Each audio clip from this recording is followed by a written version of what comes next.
Assalamualaikum warahmatullahi wabarakatuh. Waalaikumsalam warahmatullahi wabarakatuh. Gimana kabarnya hari ini anak-anak? Pada sehat semua kan? Sehat. Alhamdulillah. Mari kita mulai pembelajaran kita dengan membaca Bismillahirrahmanirrahim. Semoga pembelajaran hari ini berjalan dengan lancar dan semuanya bisa kita serap materinya secara baik, ya. Oke. Jadi pembelajaran kita hari ini kita melanjutkan mengenai protista mirip jamur. Tapi kalau di psikologi, kalau kalian cek untuk hari ini, jadwal kita yaitu ujian harian, ya, ujian harian. Ada 20 soal. Miss gabung ujian harian bakteri sama protista dan kelompok protista. Sebelumnya, adapun indikator sebelum kita mulai pembelajaran, adapun indikator pembelajaran kita hari ini, kalian harus tahu tentunya klasifikasi protista mirip jamur dan peranan protista mirip jamur ini sendiri kepada lingkungannya atau ke kita sendiri, gitu ya. Jadi sebelumnya kemarin kita udah belajar mengenai protista sendiri, karakteristik protista. Kita udah belajar mengenai klasifikasi protista, ada mirip jamur, mirip hewan, ya kan? Ada mirip tumbuhan. Nah, kalau kalian masih ingat nggak kira-kira? Yang pertama, protozoa. Kelompok protista yang pertama yaitu protozoa yang merupakan protista mirip hewan dibagi menjadi berapa kelompok? Ada yang masih ingat? 4, Miss. Ada 4. Yang pertama, apa Juria? Rhizopoda, Miss. Rhizopoda. Flagellata. Flagellata. Ciliata. Sporozoa, Miss. Dan? Sporozoa, Miss. Sporozoa. Nah, untuk kelompok dari protista mirip hewan. Kalau misalnya mirip tumbuhan, ada yang bisa? Klasifikasinya terdiri dari berapa aja? Ada 11. Tapi ada 4 yang kita pelajari secara lebih dalam, yaitu ada yang tahu yang 4 ini? Chlorophyta, Phaeophyta, Rhodophyta, sama Chrysophyta, Miss. Oke, ada 4 ya. Terima kasih, Nopri. Oke, kita lanjutkan pembelajaran kita hari ini. Karena kita harus mengetahui klasifikasi dari protista sendiri, yaitu protista mirip jamur, kita harus mengidentifikasi yang mana sih karakteristik yang menggambarkan protista mirip jamur sendiri. Nah, jadi di sini otomatis karena dia protista, semua kelompok protista mirip jamur pasti dia kelompok eukariotik, yaitu memiliki membran inti. Ya, di sini kelompokkan karakteristik yang menyebabkan protista itu mirip jamur dan yang membedakannya dengan jamur sendiri. Nah, adapun karakteristik yang sama antara jamur dengan protista mirip jamur, kata mirip jamur berarti kan dia memiliki karakteristik yang sama gitu dan karakteristik yang berbeda. Yang sama itu berupa eukariotik, masih ingat kan, memiliki membran inti, heterotrof, tidak mampu menghasilkan makanannya sendiri atau membutuhkan organisme lain untuk memperoleh makanannya. Nah, dan ada juga nih persamaannya dengan jamur. Karena dia heterotrof, tapi lebih ke arah pencernaan ekstraseluler, di mana dia dapat menghasilkan enzim hidrolitik.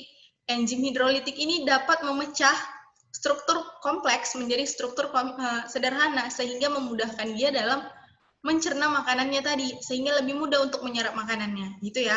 Perbedaan dari, karakteristik dari protista mirip jamur. Dan ini merupakan salah satu yang karakteristik yang paling menyamakannya dengan jamur, yaitu dapat menghasilkan spora, karena memiliki sporanium atau buah, istilahnya buah atau kotak spora, gitu ya.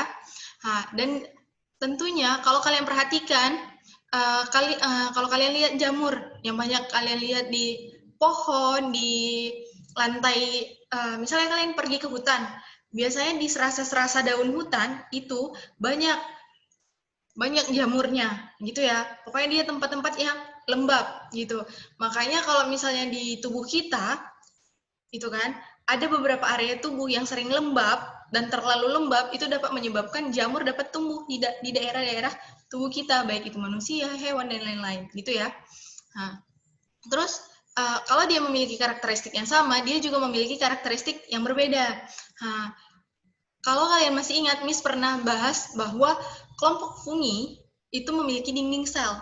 Namun, membedakannya dengan tumbuhan, yaitu kalau tumbuhan memiliki dinding sel tersusun atas selulosa, Nah, sedangkan kalau fungi, dia itu tersusun atas kitin. Nah, dalam kasus ini, kalau dia protista mirip jamur, dinding selnya tersusun atas selulosa ataupun beta-glukan, gitu ya. Nah, jadi dia beda dari dinding sel penyusunnya. Selain itu apalagi? Nah, kalau kalian lihat di sini, ini merupakan bentuk motil pada tahapan tertentu hidup dari protista mirip jamur. Nah, dan pada beberapa anggotanya, dia itu dapat memperoleh makanan dengan cara fagositosis atau menelan mangsa yang menjadi makanan yang dicernanya. Kalian masih ingat kelompok Rhizopoda, amuba? Masih ingat? Ingat, Miss. Kalau kalian ingat, amuba itu menelan makannya dengan cara apa?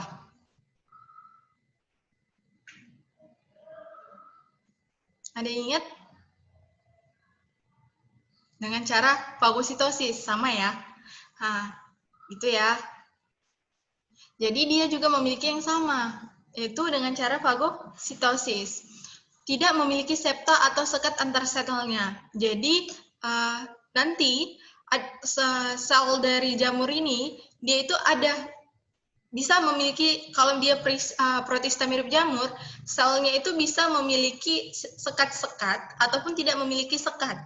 Tapi kebanyakan tidak memiliki sekat antar selnya, gitu ya. Nah, di sini kita akan bahas mengenai habitat dan cara hidupnya. Seperti yang tadi Miss bilang, bahwa habitatnya di tempat lembab atau bisa jadi di tempat perairan.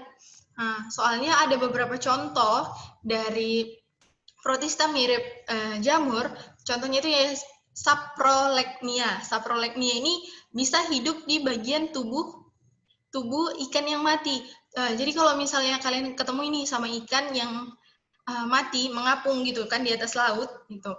Jadi ikannya ini biasanya ada bagian seperti kapas yang menyelubungi ikannya, tapi bukan kapas ya, menyelubungi ikannya, berarti itu sudah diambil alih oleh saprolegnia bagian tubuhnya untuk tempat hidupnya, yaitu bersifat sapropit, hidup pada organisme mati atau sisa makhluk hidup.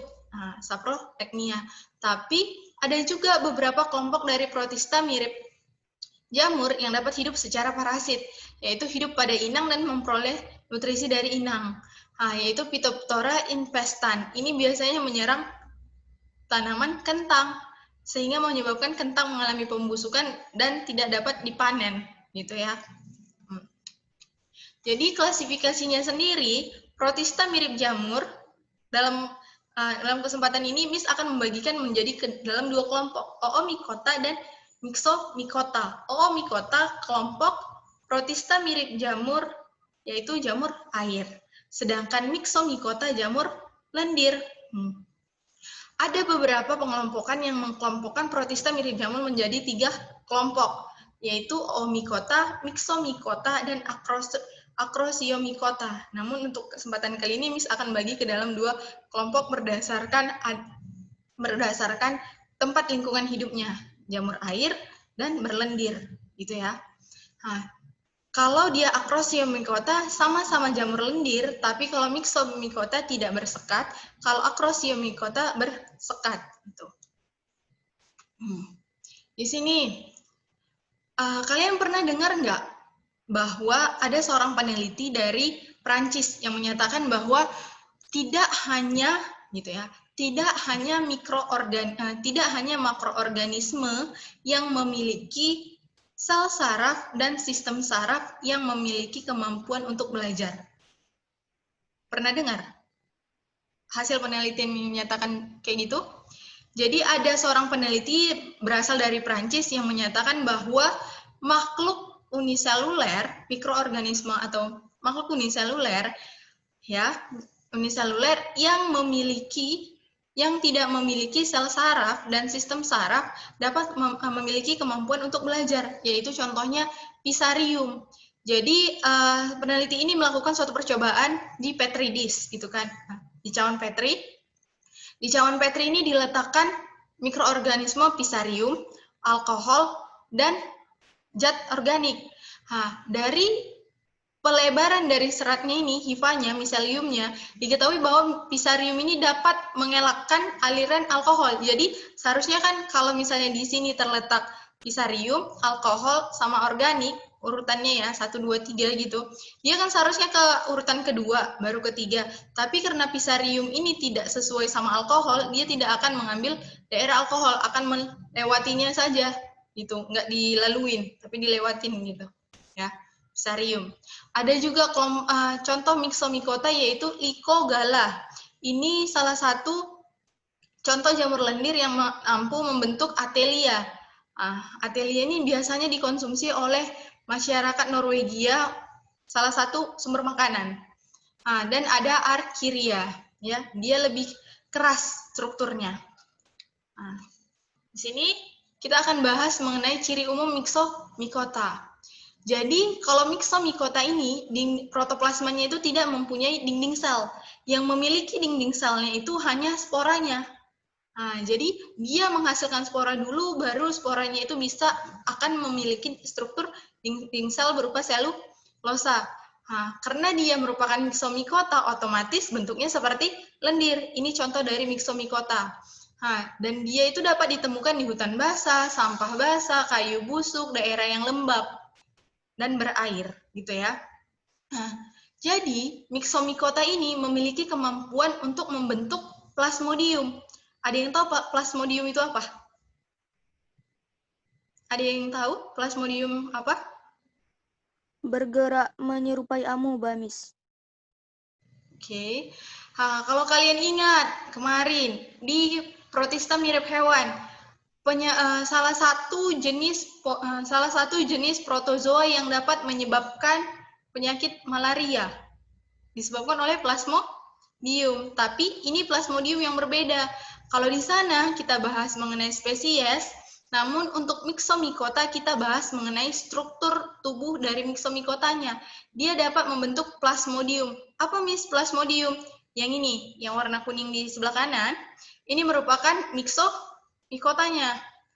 Merupakan bentuk dari plasmodiumnya. Plasmodium. Maksudnya plasmodium apa Miss? Jadi plasmodium itu, menurut kalian ini uniseluler atau multiseluler?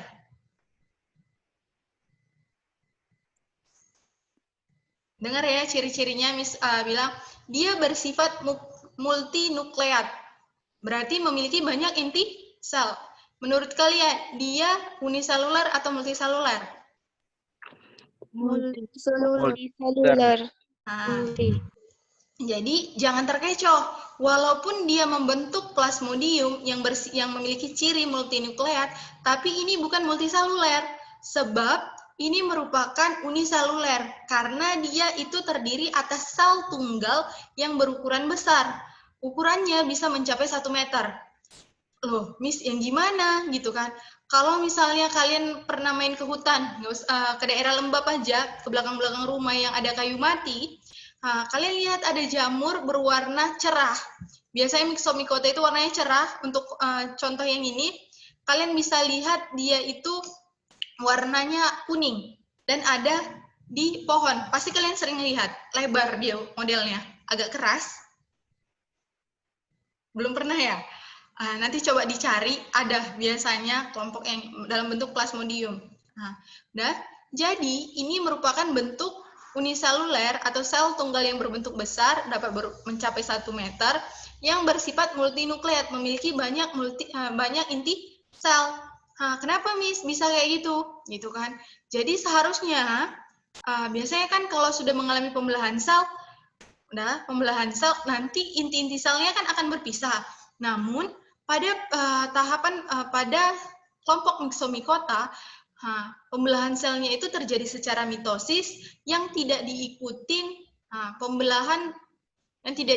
oleh pembelahan sitokinesis. Nggak terjadi pembelahannya, tidak terjadi pelengkungan sehingga memisahkan antar inti-inti selnya. Jadi dia tetap gitu ya, sehingga bersifat multinukleat. Nanti plasmodium ini secara reproduksinya secara vegetatif akan membentuk sporangium, di mana sporangium inilah yang akan menghasilkan spora. Itu ya. Sedangkan secara generatifnya ya biasa sama seperti protista yang lainnya, yaitu singgami atau peleburan antar sel gamet. Contoh dari Myxomycota tadi udah kalian lihat, yang warnanya kuning ada Fusarium, ada Lycogala, ada Archiria, ada Dictyostelium, gitu ya, ada contohnya. Sedangkan untuk kelompok Oomycota atau jamur air, di sini kita ada contohnya, ada 3 contoh, Saprolegnia, Pythium, dan Phytophthora infestan. Ini menurut kalian tanaman apa? Tumbuhan apa? Ini ya, tumbuhan apa menurut kalian? Ada yang pernah ketemu sama ini? Belum pernah nemuin kentang yang busuk? Atau sorry, ini bukan kentang yang busuk, tapi kentang yang ada yang jadi orang tuanya, ada yang petani di sini, petani kentang. Ada kira-kira? Nggak ada ya? Jadi biasanya kalau beberapa ada satu kelompok di daerah Afrika, sorry, bukan di daerah Afrika tapi daerah Norwegia, mereka itu menanam kentang. Jadi kentangnya itu banyak diinfeksi oleh jamur Phytophthora infestan sehingga mengalami gagal panen. Itu merupakan kelompok Oomycota, jamur air. Jadi ini di tumbuhannya. Kalau yang ini dia bentuk dari Oomycotanya sendiri, ya. Tuh. Jadi apa sih ciri-ciri dari jamur air ini? Jadi pasti karena Oomycota, dia hidupnya pasti di habitat utamanya yaitu air. Selain itu, struktur tubuhnya terdiri atas hifa dan kumpulan hifa yang membentuk miselium. Di sini ya, kalau dia cuma satu cabang, satu garis ini, dia disebut sebagai hifa. Namun, hifa yang bercabang akan membentuk suatu kumpulan miselium, ya. Jadi miselium merupakan kumpulan dari hifa yang bercabang, gitu ya.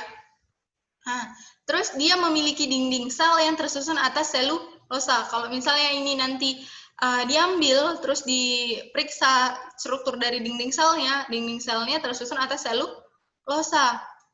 Kenapa sih disebut Oomycota?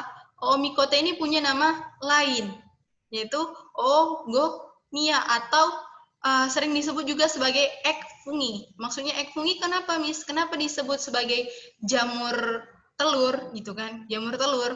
Karena dia memiliki struktur oogonia. Yang ini merupakan sel telur betina yang berukuran besar, yang berfungsi sebagai alat reproduksi generatif. Soalnya dia akan membentuk spora. Namun di dalam suatu waktu reproduksi dari Oomycota itu dapat berlangsung secara vegetatif dengan membentuk zoospora. Perbedaan zoospora dan oospora di sini nggak ada ya. Kalau zoospora itu nanti dalam satu daur hidupnya dia akan mampu menghasilkan spora yang memiliki alat gerak, gitu ya. Contohnya Saprolegnia yaitu sapropit yang dapat ditemukan pada ikan yang sudah mati. Phytophthora salah satu parasit yang menyerang kubis. Phytophthora brassica itu nanti akan parasit yang menyerang kubis sehingga bagian akar kubis akan mengalami pembengkakan, gitu ya, sehingga tidak dapat berkembang. Di sini kita akan bahas mengenai peranan dari protista mirip jamur. Peranannya sendiri, jadi kita bahas dari Myxomycota duluan. Jadi Myxomycota ini, seluruh kelompok dari Myxomycota dapat menghasilkan metabolit sekunder. Maksudnya gimana, Miss? Dia dapat membantu dalam dalam metabolit sekunder, dapat membantu pemecahan lipid, terus ya itu glukosa, protein, dan lain-lain, metabolit sekunder, gitu ya. Selain dapat membantu dalam pemecahan metabolit sekunder, dia juga dapat membantu dalam penghasilan sumber makan. Norwegia tadi, Lycogala epidendrumnya, yang ini warna merah, yang bulat-bulat, digunakan sebagai makanan mereka. Kayak kita mengkonsumsi jamur kuping, jamur tiram, mereka juga mengkonsumsi Lycogala epidendrum, gitu ya. Terus kelompoknya dari dari Myxomycota ini, dari Oomycota, lihat ini, ada Plasmodiopora brassica, kalau kalian perhatikan, yang mana Plasmodiopora brassicanya? Ini bagian akar dari kubis. Nah, kalau kalian lihat, seharusnya kan akarnya gini kan, kurus, bercabang-cabang, serabut gitu kan, nggak ada bagian yang mengalami penebalan seperti umbi. Namun, kalau dia sudah diserang oleh Plasmodiopora brassica, dia akan mengalami pembengkakan, sehingga akarnya nanti akan gagal untuk memperpanjang dirinya, sehingga penyerapan terganggu. Nah, yang menyebabkan daunnya itu nanti kayak gini, kekuningan dan mudah layu, gitu ya. Nah, ada juga dari kelompok Oomycota, ada Albugo tragopogonis. Dia menyebabkan ini pada daun bunga matahari biasanya. Dia akan menyebabkan bagian pada daun bunga matahari itu mengalami ada struktur yang berwarna putih keputihan seperti kapas. Albugo tragopogonis. Ya, ada juga yang menyerang tanaman anggur, Plasmopora viticola. Jadi nanti selain menyerang bagian daunnya, dia juga menyerang buahnya. Kalian lihat ini ada buah anggur yang diselimutin oleh bagian berkapas dari Plasmopora viticola, yaitu yang bagian yang berkapas ini hifanya ya. Tuh. Oke. Nah, jadi coba jawab dulu nih. Parasit pada keluarga Brassicae yang menyebabkan pembengkakan pada akar adalah apa? Tadi Miss ulang ada 3 kali kayaknya.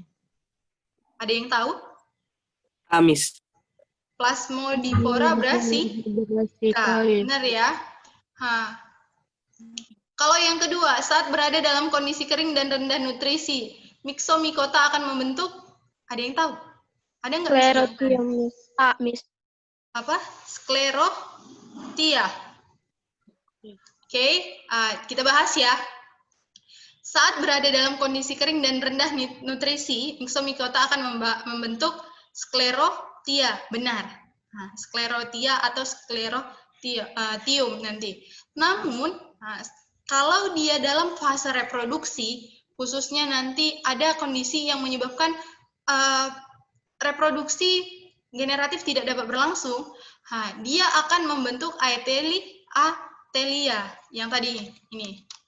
Atelia itu bagian dari skleroteria spora yang mengalami penebalan sehingga membentuk suatu struktur kompleks yang ini, atelia.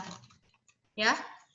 Spora nira kotak spora yang nanti akan menghasilkan spora. Plasmodium tadi apa? Ada yang ingat?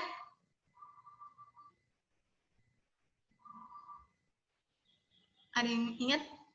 Plasmodium apa? Plasmodium pada protista mirip jamur. Tadi kalau misalnya kelompok dari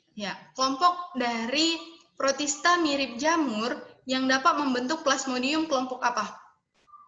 Myxomycota atau Oomycota? Myxomycota, Miss. Nah, benar ya. Jadi kalau misalnya plasmodium itu apa? Ada yang tahu? Sel tunggal yang berukuran besar, memiliki multinukleat atau memiliki banyak inti, hasil dari mitosis yang tidak mengalami pembelahan sitokinesis. Itu ya. Nah, salah satu bentuk daur hidupnya ya plasmodium. Spora, ada yang tahu arti dari spora?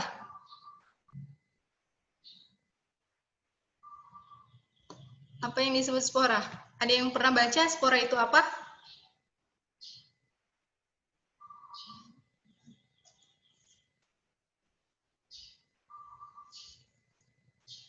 Ada? Kalau misalnya spora itu dapat ditemukan di mana? Ada yang tahu? Di sini Tumbuhan ada paku, Miss. tumbuhan paku. Ya, benar. Jadi yang dapat menghasilkan spora itu benar, bisa di tumbuhan paku juga ya. Ada di fungi, ada di protista mirip jamur.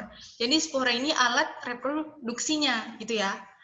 Kalau misalnya di plasmodium kita bahas gamet gitu kan. Ini salah satu nama dari alat reproduksi pada protista mirip jamur berupa spora yang dihasilkan oleh sporagia, gitu ya. Jadi spora ini dapat ditemukan di mana sporagia. Sporagia itu yang struktur gimana, Miss? Misal,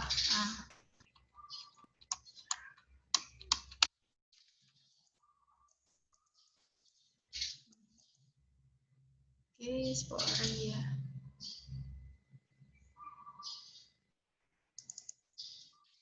Nah, jadi bagian sporagia itu biasanya yang ininya.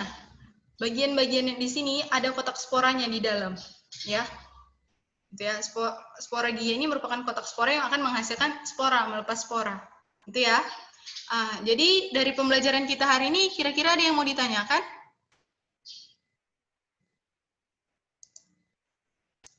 Ada? Nggak ada, Miss. Nggak ada? Jadi semoga nanti ujian hariannya nilainya bagus ya. Udah pada ngerjain tugas semua ini kan? Udah, Miss. Udah. Ya, sekian pembelajaran kita hari ini. Assalamualaikum warahmatullahi wabarakatuh. Waalaikumsalam warahmatullahi wabarakatuh.